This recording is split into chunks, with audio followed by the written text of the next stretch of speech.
Itu sebabnya izinkan saya memulai dengan bercerita.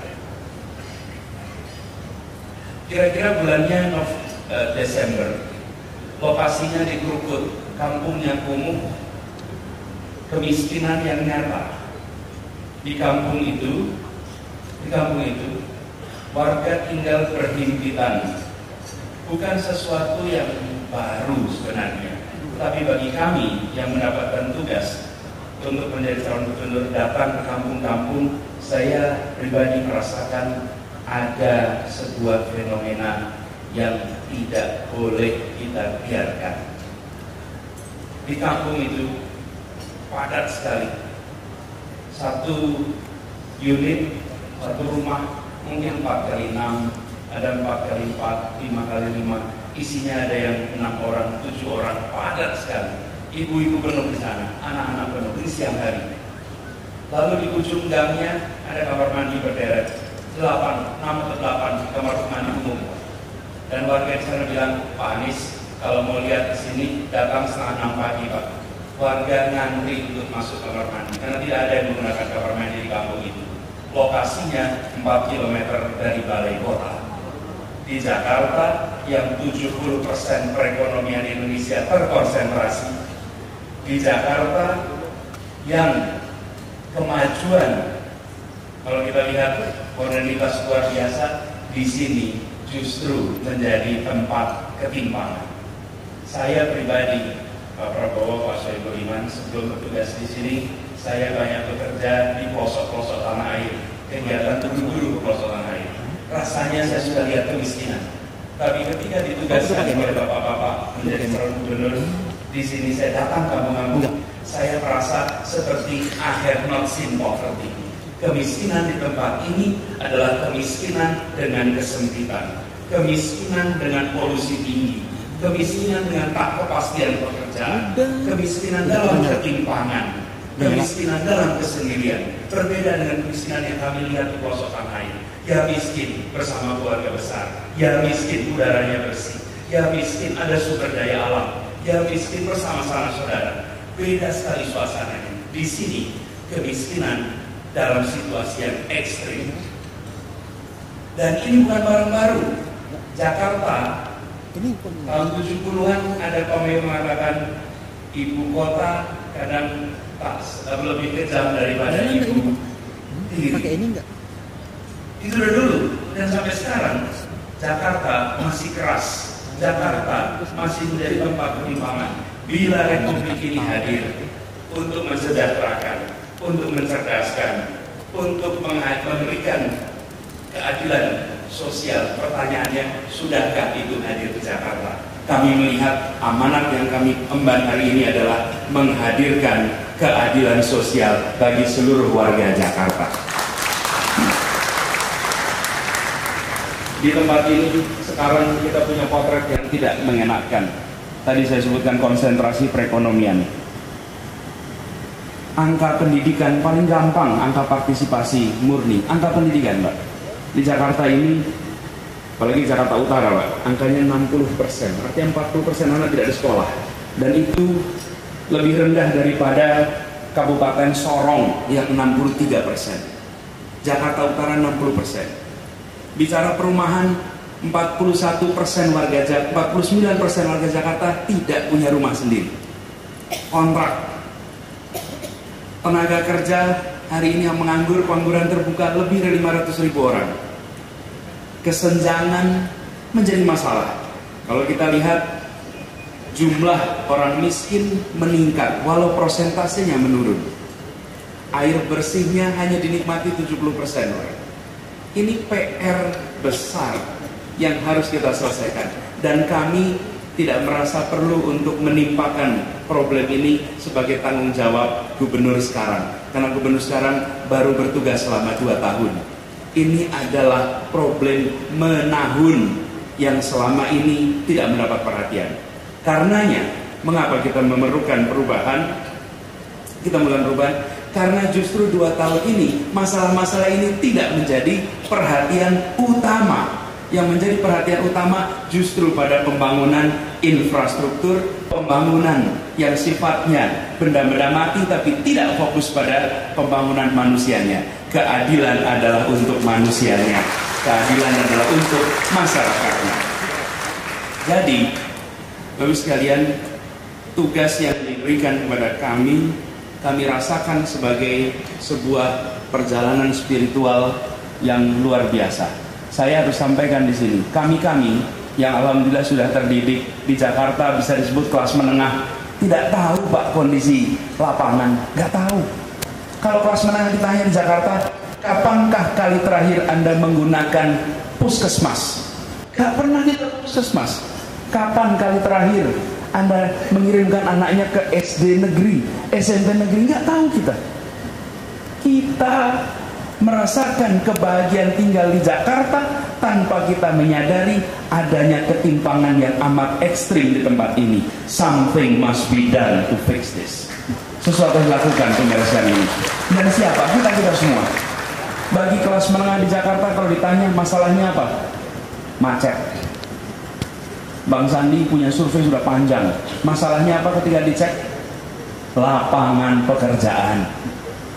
Masalah berikutnya adalah pendidikan. Masalah berikutnya kesehatan. Masalah berikutnya perumahan. Kemacetan problem kalau kita sudah bekerja. Tapi bagi yang menganggur tidak ada masalah kemacetan. Bagi mereka hidupnya sulit, itu bukan prioritas utama. Tapi kita menyadari kemacetan harus dibereskan. Tidak bisa tidak. Hanya saya merasa kelas menengah di Jakarta harus kita undang sama-sama, bahwa kita sama-sama warga Indonesia. Yang miskin pun adalah saudara-saudara sebangsa, yang di pinggir kali pun saudara-saudara sebangsa. Jadi ketika kita berbicara tentang Jakarta, bicara tentang keadilan, bukan sekedar pemerintah berbuat, tapi seluruh warga yang harus berbuat. Disinilah kemudian Bapak-bapak, Ibu, hadirin sekalian, bicara persatuan menjadi penting. Kita ingin Indonesia bersatu. Tema kita persatuan Indonesia. Di mana? Di Jakarta. Kita bicara Jakarta hari ini. Jakarta sebagai kota yang harus mempersatukan. Nampaknya di Jakarta hari ini we have union in the absence of unity. Kita memiliki union, kebersamaan, tapi kita tidak memiliki persatuan. Persatuannya belum ada. Bagaimana menghadirkan persatuan? Kalau kita bicara Pancasila, seringkali kita bicara persatuan, lalu binekanya yang dibicarakan. Tadi Pak Presiden Sohibul Iman sudah menjelaskan panjang mengenai kebinekaan. Kebinekaan itu fakta, karena itu tidak usah diperjuangkan. Yang harus diperjuangkan bukan kebinekaan, persatuan di dalam kebinekaan. Itu yang harus diperjuangkan. Jadi ada kekeliruan konseptual kalau ada yang mengatakan memperjuangkan. Sama seperti mengatakan ruangan ini kotak, itu fakta. Ruangan ini tidak perlu diperjuangkan untuk kotak, memang fakta. Kebinekaan di Indonesia adalah fakta. Kalau kemerdekaan diterima sebagai fakta, maka dia tidak perlu dihomogenkan. Kita jaga fakta itu, kita jaga kebinekaan itu. Tapi menjaganya, kebanyakan lalu fokus pada sila pertama, sila ketiga, kebinekaan etnik, suku, agama, bahasa, bangsa. Indonesia memang paling bineka. Cari bangsa lain di dunia. Satu bangsa punya 719 bahasa, 416 suku bangsa. Ini adalah bangsa yang luar biasa bineka. Tetapi menghadirkan persatuan sulit di Jakarta hanya dengan bicara tentang memahami antar pandangan, memahami antar pemikiran. Itu perlu dilakukan. Tapi yang tidak kalah penting dan terlewatkan, bagaimana ruang publik di Jakarta dijadikan sarana yang mempersatukan. Salah satu masalahnya sederhana sekali, transportasi umum publik. Kita sering tidak menyadari transportasi umum publik sesungguhnya adalah sarana persatuan bagi warga kota. Itu sarana persatuan. Dengan adanya transportasi publik massal yang baik, kaya, tengah, miskin, semua menggunakan alat transportasi massal yang sama. Ada interaksi. Hari ini tidak. Kita semua menggunakan kendaraan pribadi kita masing-masing. Kita semua berjalan dengan caranya kita sendiri. Kenapa? Karena pemerintah daerah tidak menyiapkan transportasi publik massal yang terintegrasi. Karena itu ke depan kita menyiapkan transportasi massal terintegrasi dari mana saja ke mana saja, bukan sekedar memudahkan orang untuk memiliki mobilitas, tapi ini sarana untuk membangun interaksi yang bisa menghasilkan persatuan bagi warga di Jakarta. Hal yang nampaknya sederhana ketika kita membicarakan tentang persatuan di Jakarta adalah kemauan kita untuk berinteraksi. Sebagai gubernur dan wakil gubernur, meskipun baru calon, kami mendatangi semua. Kami datang semua, paling kanan, paling kiri, paling atas, paling bawah, semua disapa. Mengapa? Karena kami menyadari Jakarta memerlukan jembatan komunikasi antar kelompok-kelompok yang sudah terlalu lama terisolasi satu sama lain. Jakarta membutuhkan interaksi, dan menjadi jembatan itu tidak ringan. Karena kalau jadi jembatan, konsekuensinya dipakai jalan-jalan, dan itu artinya diinjak-injak. Karena menjadi jembatan, orang lewat di atasnya. Tetapi Jakarta ke depan membutuhkan fasilitator. Karena itu kami berdua memiliki keyakinan bila gubernur dan wakil gubernurnya bisa berkomunikasi dengan siapa saja, bisa mengundang siapa saja, bisa memfasilitasi pertemuan kelompok mana saja, insya Allah Jakarta menjadi kota yang warganya berinteraksi dan persatuannya bisa ditumbuhkan sama-sama di kota ini. Yang tidak kalah penting dari itu semua adalah penegakan hukum. Kami menyadari kita hidup dalam demokrasi. Demokrasi ini memberikan ruang untuk kebebasan berekspresi. Dan demokrasi memberikan hak bagi kita. Di dalam pilkada ini, orang boleh memilih karena alasan apapun. Memilih seseorang karena warna kulitnya boleh. Mau milih seseorang karena rambutnya keriting boleh. Mau dipilih karena bahasanya sama boleh. Mau dipilih karena agamanya sama boleh. Mau dipilih karena partainya sama boleh. Hak untuk memilih diberikan siapa saja, tapi dirahasiakan saat dia mencoblos. Kita berikan ruang. Dan ini adalah prinsip demokrasi yang sangat mendasar. Karena itu, menurut saya yang penting di dalam kehidupan berdemokrasi, jangan menghukum pikiran. Di Jakarta, banyak sekali yang tidak mau berkolaborasi karena menghukum pikiran. Kalau pikirannya berbeda, lalu dihukum. Rasanya hukuman terhadap pikiran itu adanya sebelum Renaissance. Pada saat itu, kalau ada orang yang tidak sepaham dengan otoritas, dia dihukum.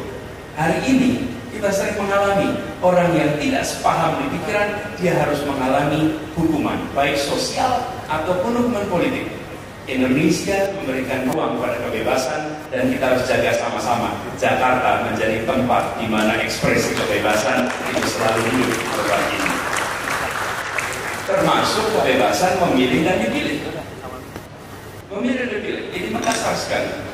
Dan saya pribadi merasa beberapa bulan ini muncul berbagai ketegangan justru karena kita tidak menyadari persis bahwa hak untuk memilih itu benar-benar ada di diri pribadi tiap-tiap kita.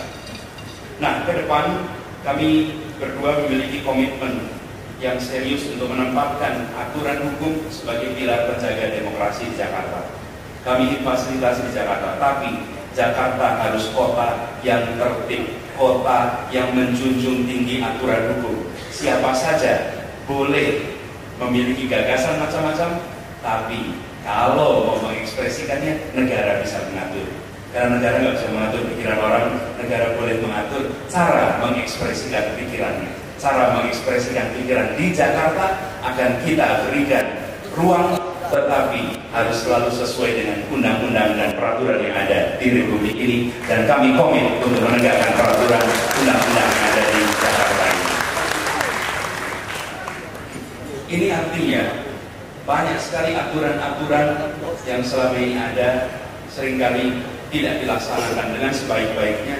Sederhana sekali sebabnya, justru karena pemerintah daerah tidak menegakkan aturan. Sebagai contoh, warga di apartemen di Jakarta, mereka dalam situasi di mana aturan-aturan yang ada, tapi tidak pernah mereka bisa merasakan pelaksanaan aturan undang-undang. Mengapa? Karena ada faktor-faktor kekuatan non pemerintah yang membuat peraturan-peraturan perundangan tidak bisa dijalankan. Kita ingin warga di Jakarta dimanapun aturan ditegakkan dan Pemda berkomitmen menegakkan semua peraturan perundangan di seluruh Jakarta. Insya Allah, Bapak Ibu sekalian, dengan komitmen ini, persatuan yang ingin kita bangun di Jakarta adalah persatuan yang menjunjung tinggi nilai-nilai keadilan. Tadi kita melihat ada ketimpangan. Yang kedua, kita punya PR menjaga persatuan.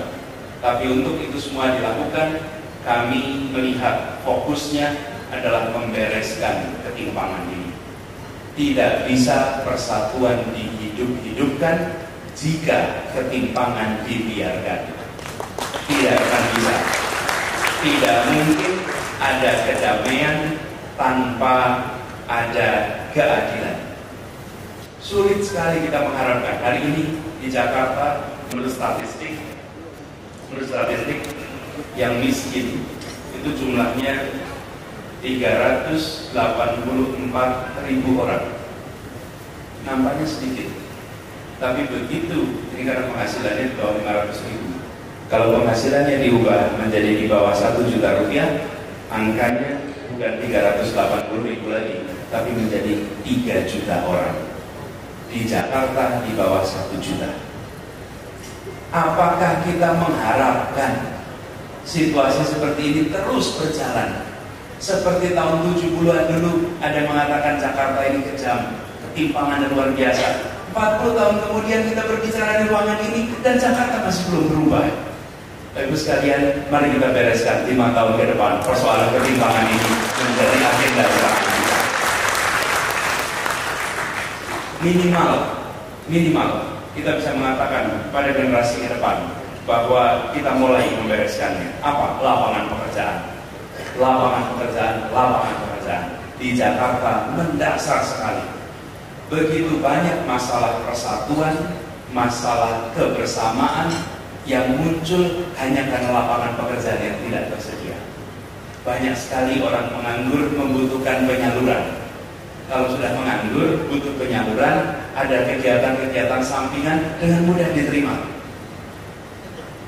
Mau kegiatan politik, kegiatan sosial dengan mudah diterima. Kita ingin Jakarta masalah ketimpangan dibereskan. Dan jawaban pertama jangka pendek 5 tahun ke depan justru kita akan bereskan adalah lapangan pekerjaan untuk semuanya. 200.000 pengusaha baru lewat program OKOC untuk semua warga Jakarta. Dan ini bedanya dengan yang biasanya. Biasanya pemerintah menciptakan program lalu menyerap tenaga kerja. Program OKOC bukan begitu. OKOC justru memfasilitasi tumbuhnya wirausaha. Tersambung industri kecil, home industry dengan industri besar.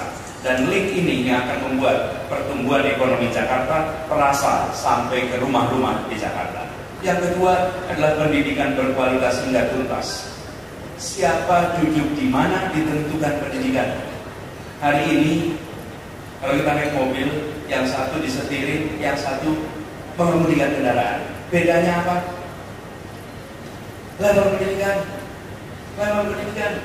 Yang pendidikannya rendah mengemudikan, yang pendidikannya tinggi dikemudikan.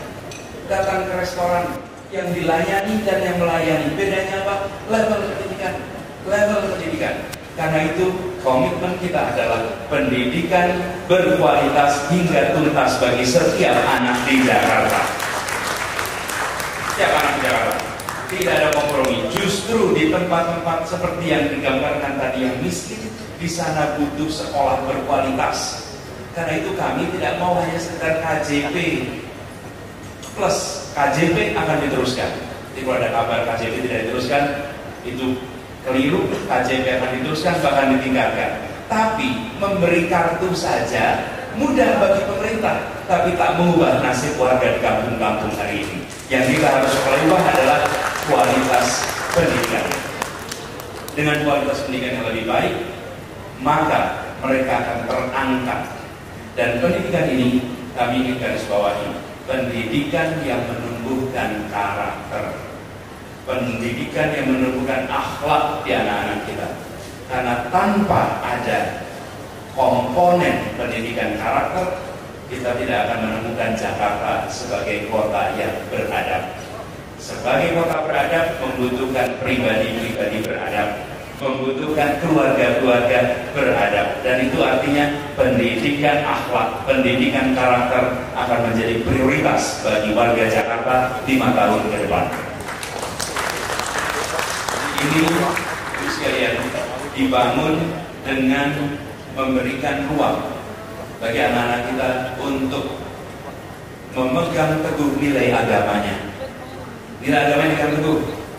Di sisi lain terbiasa hidup di dalam masyarakat yang bineka.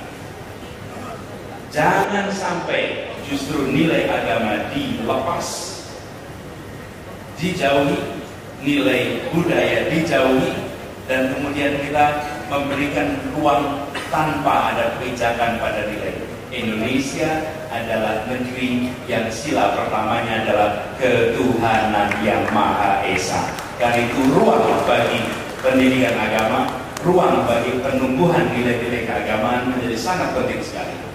Dan itu juga yang menjadi alasan bagi kami.